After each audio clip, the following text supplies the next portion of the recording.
ఏం చేస్తున్నా? బూందీ లడ్డు చేస్తున్నామా? మరి ఎలా చేస్తావో చెప్పు. మరి ఎలా చేస్తామని చెప్పే కన్నా మనం క్వాంటిటీ కూడా చాలా తక్కువే చేస్తాము. మేము తక్కువే చేస్తాము, ఎందుకంటే మాకు నుంచిన ఓపిక ఉండదు పొయ్యిల దగ్గర, అందుకని కొద్ది మొత్తంలో చేస్తాము. పోయినసారి ఈ బూందీ అనేది సరిగ్గా పొంగల, అప్పచ్చైపోయింది. కానీ ఈసారి బూందీ బాగా పొంగింది. దానికి ఒక టిప్ చెప్తాను.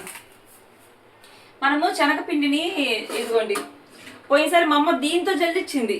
సో దీంట్లో ఆ బరకంతా దిగి బూందీ రాల. ఆ బరక ఏంటంటే ఇదిగోండి, ఇదిగో చూడండి, చూపి, ఇది ఇంత వచ్చింది.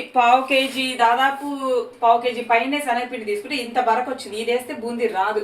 మేమేం చేసామంటే ఈసారి నాకు డౌట్ వచ్చి అసలైన జల్లెడు ఇది కదా, ఈ జల్లెడతో నేను జల్లించి తీసుకున్నాను అనమాట. సో మనం తీసుకునే శనగపిండిని జల్లెడతో జల్లించి తీసుకొని 2 కప్పులు శనగపిండికి 1.5 కప్పు నీళ్లు పడతాయి. కొంచెం ఉప్పు, సోడా ఉప్పేసి బాగా కలుపుకొని ఇదిగోండి ఈ గెంటతో ఇలాగా మనం వేసుకోవాలన్నమాట. ఈ గెంటతో వేసేటప్పుడు ఒకసారి వేయడం అయిపోయాక ఇలా తుడవాలి, ఇలా చక్కగా తుడవాలి. ఒకసారి వేయడం అయిపోయాక పిండి కన్సిస్టెన్సీ ఇలా కలుపుకొని హై ఫ్లేమ్ మీద పెట్టుకొని బాగా కాగిన తర్వాత ఈ బూందీ అయితే ఇలా వేసుకోవాలన్నమాట. కొంచెం హై ఫ్లేమ్లో.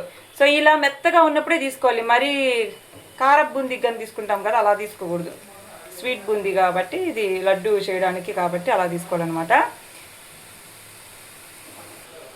ఈ బూందీ ఒత్తితే ఇలా మెత్తగా ఉండాలన్నమాట. మెత్తగా ఉంటేనే లడ్డు వస్తుంది. అండ్ పాకం వచ్చేసి ఇప్పుడు ఇదే కప్పుతో నేను శనగపిండి తీసుకున్నాను కదా, ఆ కప్పుతో 2 కప్పులు చక్కెర, 1 కప్పు 1.5 కప్పు నీళ్ళు వేసుకొని తీగ పాకం వచ్చేలాగా చేసుకొని దాంట్లో ఆ బూందీ వేసుకొని తిప్పేసుకొని కాసేపు మళ్ళీ పొయ్యి మీద ఉంచేసి ఇంకా గోరువెచ్చంగా ఉండగా లడ్డు చేసుకోవాలి. ఇది ప్రాసెస్.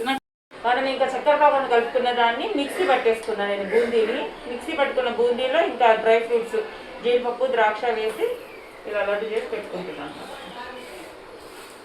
మిక్సీ పట్టుకోకపోతే లడ్డు రావట్లా. వీలైనంత పెద్దగా చేయడానికి ట్రై చేస్తున్నాను.